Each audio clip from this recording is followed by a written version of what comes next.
Hello, everyone. I am Shamik Basu.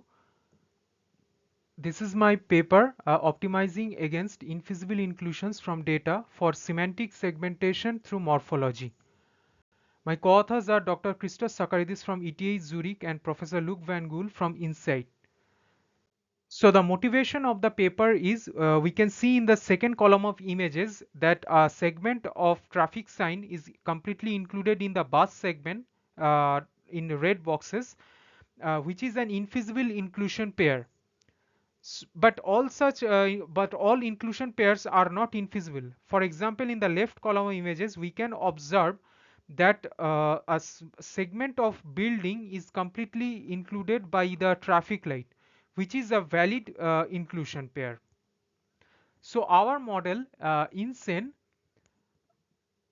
extracts these feasible class pairs from the ground truth of the dataset at hand in offline data driven fashion, and then subtracts these feasible pairs from all possible class pairs and obtain the set of infeasible pairs. Then during training, INSEN penalizes these infeasible pairs by enforcing a morphological yet differentiable loss to promote feasibilities. This is the architecture overview of INSEN. On the top left, we can see that standard cross entropy loss LCE from the baseline network phi is added to the inclusion loss L inclusion computed by INSEN, to form which is used to retrain the baseline network with INSEN. Below we can see the detailed architecture of INSEN, where we can see that the softmax output p phi I of the network, and for each pair of classes ci cj, where ci cj are the class pairs of from the infeasible inclusion pairs, uh, where ci cannot include cj, we take the difference of the respective softmax scores p phi of cj, and then minus p phi of ci, and rectify it with a ReLU.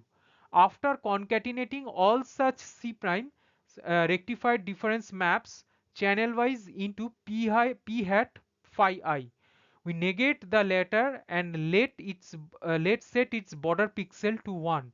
After that, an iterative operation for area opening is performed t times on p hat I.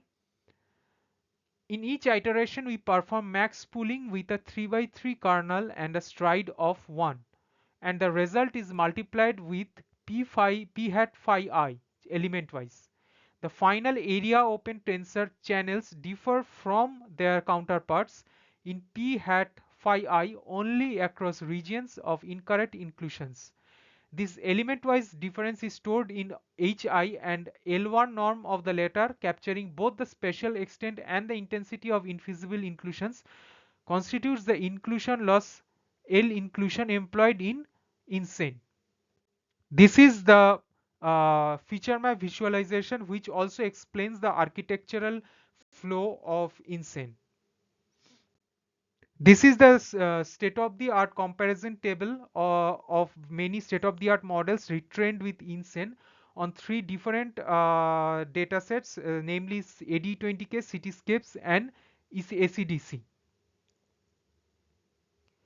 So we can see that overall INSEN achieves significant improvements in mean IOU scores all over across all 5 network architectures on which we have implemented it. And we can observe that INSEN has approved in overall 0.7 to 1.1 percent of improvement across all datasets on all the baseline networks. This is the per class mean IOU comparison on Cityscape dataset. We can see that INSEN has achieved a considerable improvement on the mean IOU. This is the same thing done on the ACDC dataset. Here also we can observe that INSEN has achieved a considerable improvement over their corresponding baselines in mean IOU comparison. This is the qualitative analysis for Cityscape dataset, where we can see the infeasible inclusions in the baseline prediction in the third column, which is marked in red boxes and which is rectified by after returning with INSEN in the final image in the right hand side. This is on the AD20K dataset. And to conclude that state of the art network, we did not build any state of the art architecture network to perform semantic segmentation. Rather, we built a parameterless lightweight plug and play module for semantic segmentation, which can be coupled with any network architecture to improve accuracy and conformity to our exemplary inclusion pair. INSEN effectively achieves structural feasible semantic segmentation qualitatively and quantitatively.